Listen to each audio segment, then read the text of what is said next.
Keputusan untuk memindahkan ibu kota negara dari Jakarta ke Kalimantan Timur merupakan langkah geopolitik paling fundamental dalam sejarah Republik Indonesia sejak proklamasi kemerdekaan. Ibu kota kini berada pada koordinat 0 Nusantara, di mana jantung kekuasaan berpindah ke sebuah wilayah yang secara geografis tanpa pelindung alami. Berbeda dengan Jakarta yang memiliki kedalaman strategis tinggi dengan banyaknya pulau penyangga, IKN kini berdiri terbuka di pinggiran ALKI 2, sebuah koridor maritim internasional yang memungkinkan armada asing dan kekuatan bawah laut melintas hanya dalam hitungan menit dari pusat pemerintahan.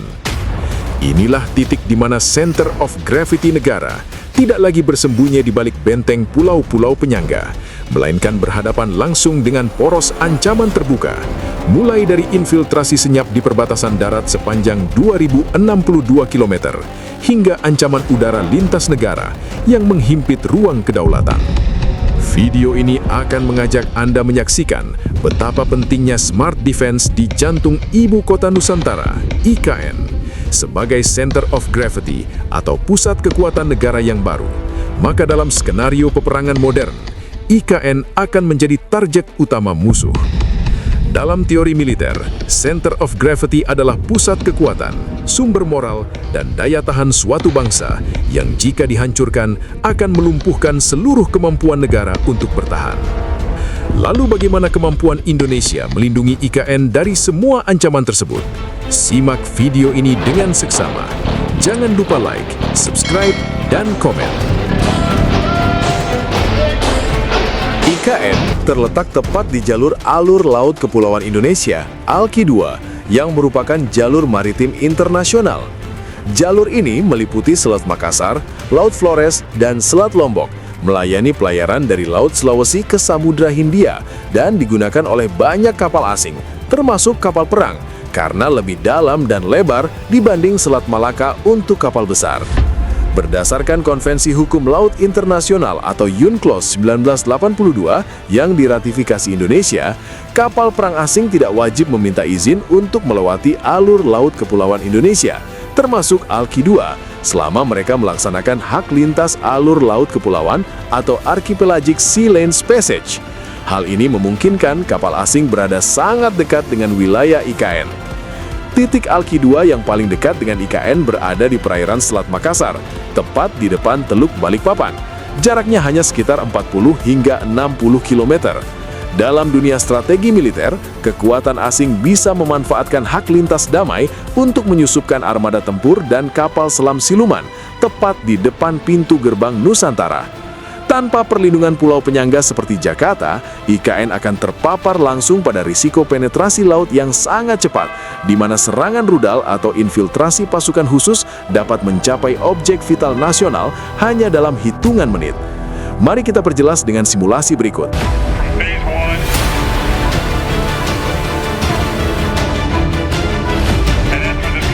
Skenario The 5-Minute Threat, ancaman 5 menit. Di tengah hiruk-pikuk lalu lintas maritim Selat Makassar, sebuah kapal kargo raksasa berbendera asing melaju di jalur ALKI 2. Di bawah permukaan, sebuah kapal selam siluman, stealth submarine, mengikuti bayangan kapal kargo tersebut untuk menghindari deteksi sonar pasif. Berdasarkan hak lintas damai, armada ini berada hanya 50 km dari bibir pantai Balikpapan, jarak yang secara militer dianggap sebagai titik todong pistol ke arah jantung pertahanan IKN. Tanpa peringatan, kapal kargo tersebut membuka dek penyamarannya, mengungkapkan sel peluncur rudal vertikal. Rudal jelajah subsonik yang terbang dengan kecepatan 800 km per jam hanya membutuhkan waktu 4,5 menit untuk mencapai istana negara di Nusantara. Karena IKN tidak memiliki pulau penyangga seperti Kepulauan Seribu di Jakarta, maka tidak ada lapisan pengamatan visual atau pangkalan pertahanan pantai terdepan yang bisa memberikan peringatan dini fisik sebelum rudal memasuki ruang udara inti. Bersamaan dengan serangan rudal, kapal selam siluman melepaskan unit pasukan khusus menggunakan kendaraan tempur bawah air, Swimmer Delivery Vehicle. Mengingat kedalaman Selat Makassar yang mencapai ribuan meter tepat di depan Teluk Balikpapan, pasukan ini dapat mendekat hingga radius beberapa kilometer dari daratan tanpa terdeteksi radar permukaan.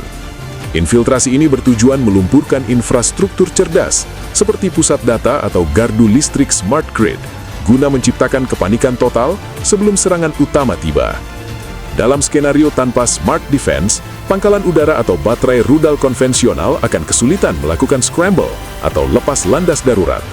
Jarak 40 hingga 60 km terlalu pendek untuk siklus pengambilan keputusan manusia yang lambat. Musuh dapat menembus pintu gerbang Nusantara dalam waktu yang lebih singkat daripada waktu yang dibutuhkan untuk mengkonfirmasi identitas ancaman secara manual.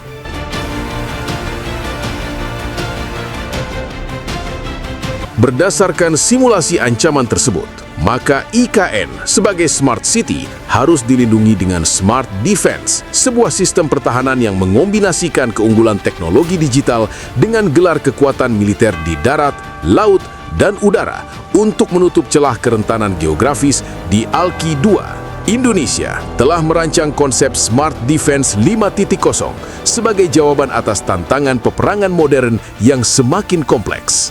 Konsep ini merupakan evolusi dari paradigma pertahanan tradisional yang mengintegrasikan kemajuan teknologi revolusi industri 4.0 dan 5.0 ke dalam sistem pertahanan semesta, Sishankamrata. Secara konseptual, gagasan Smart Defense berakar pada model Smart Defense yang diperkenalkan oleh NATO pada tahun 2011. Namun, Indonesia melakukan adaptasi mendalam agar sesuai dengan doktrin pertahanan kepulauan dan prinsip kemandirian teknologi. Versi 5.0 yang diterapkan di IKN melangkah lebih jauh dengan mengedepankan kolaborasi antara manusia dan sistem cerdas, memastikan bahwa keputusan strategis tetap berada di tangan pemimpin manusia, namun didukung oleh data yang akurat dan cepat dari sistem otonom. Elemen inti dari Smart Defense 5.0 mencakup integrasi teknologi Artificial Intelligence atau AI, Internet of Things atau IoT, Big Data, blockchain, serta robotika ke dalam setiap lapisan manajemen operasi militer dan keamanan. Di IKN, teknologi ini nantinya tidak berdiri sendiri sebagai entitas terpisah, melainkan dijalin menjadi sebuah ekosistem pertahanan yang cerdas.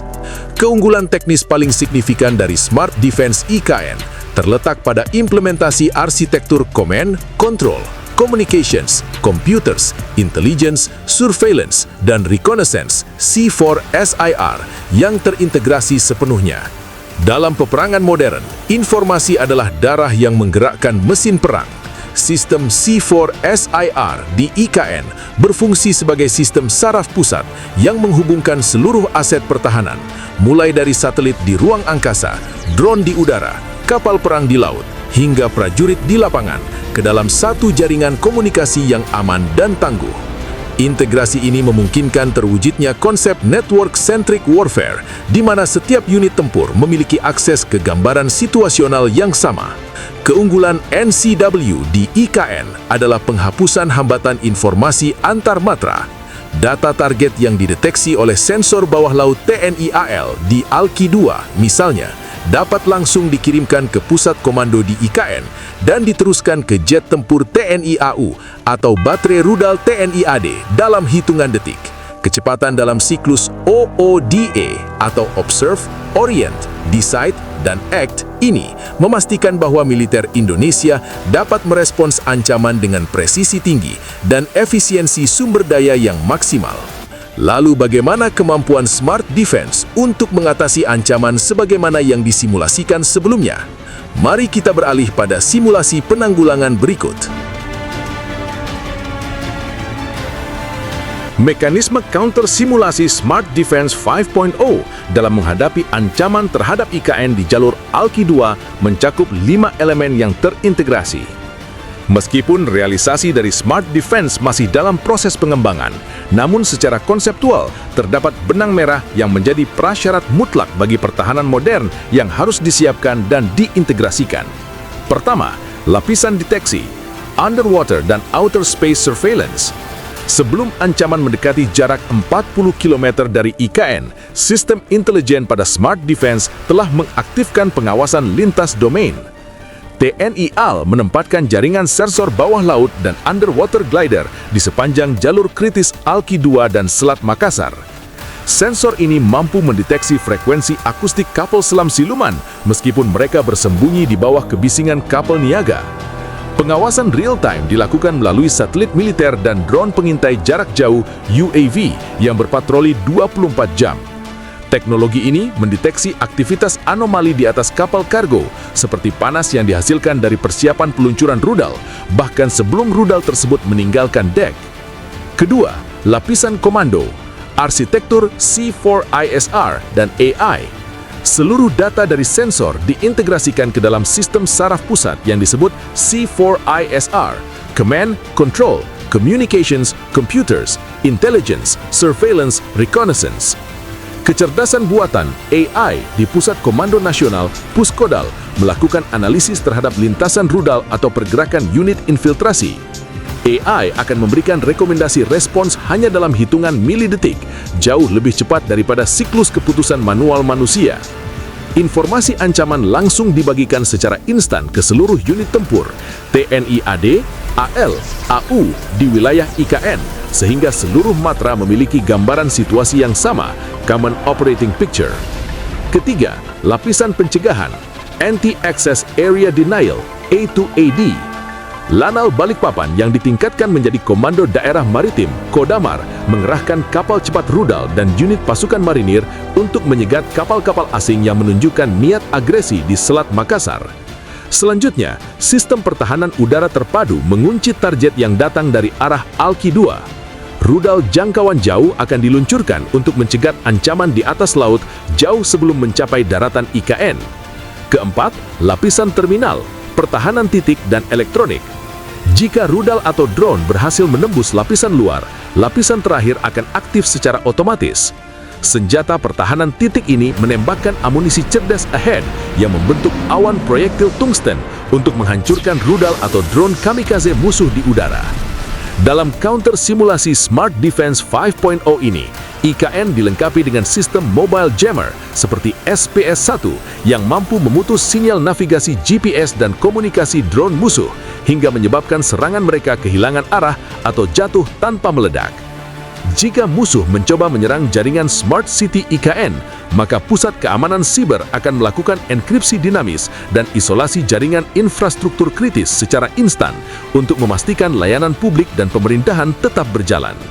Kelima, integrasi pasukan khusus. Dalam menghadapi infiltrasi pasukan khusus asing, IKN didukung oleh satuan elit seperti Grup 4 Kopassus yang ditempatkan di markas baru seluas 200 hektar di Kalimantan Timur. Pasukan ini dilatih untuk pertempuran kota dan sabotase balik, memastikan bahwa setiap infiltrasi darat atau pantai dapat dilokalisir dan dinetralkan segera. Dengan mekanisme ini, Smart Defense 5.0 mengubah jarak 40-60 km yang semula sangat dekat menjadi zona penghancuran bagi pihak manapun yang mencoba memanfaatkan Alki-2 untuk melumpuhkan pusat kekuatan Indonesia.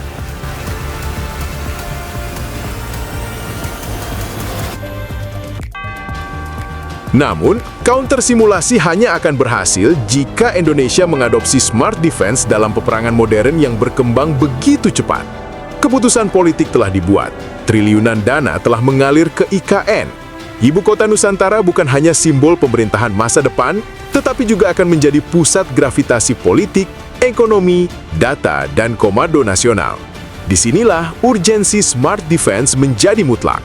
China, Amerika, Rusia, dan negara-negara Eropa kini tengah berlomba menerapkan Smart Defense dalam industri pertahanan mereka.